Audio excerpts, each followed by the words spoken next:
What would be your advice as someone who knows that their beginning needs a complete overhaul, but is feeling a bit overwhelmed by the concept of it? Yeah, the first thing I would suggest is that if you really are feeling overwhelmed, take a break, maybe a day or two, just to reset, because overwhelm, if you let it fester, as we all know, it can quickly tend to burn out, which is not what any of us need, especially when we're using our brains all day to write words. So yeah, the first piece of advice I would say is definitely take a break, come back to it with a fresh head, and then read it through and you still think it's not as good as it could be, or you're not hooking the reader, or it's boring, then I would say go and pull out 5 of your favorite books and read the starts of those books.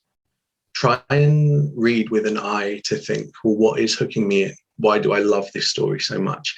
See if that's something you can replicate. And I will say, not plagiarize, please. Nobody wants any plagiarism. But see if you can replicate kind of the tone of that beginning.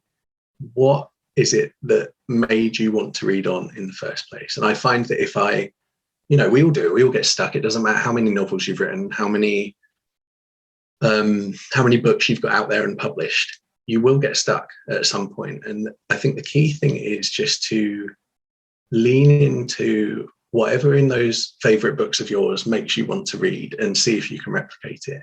And you'll often find that as you're reading these novels, ideas spark in your head anyway. So I'd say start with that, go back to it, and then see if you can gradually layer in even 3 of the hooks. Don't tackle all 9 at once, but do it in stages. So maybe tackle the first 3, have a break again if you need to, come back, tackle the next 3, have a break again if you need to, come back. Because it's a horrible feeling knowing that something's not working, but you don't quite know what it is. But I do think that if you go away and you analyze what you love best about the books you read, it can work with movies too. If there's a particular movie that you love, or a TV show, go and watch the first episode or the first 10 minutes and try and work out what it is that's hooking you in.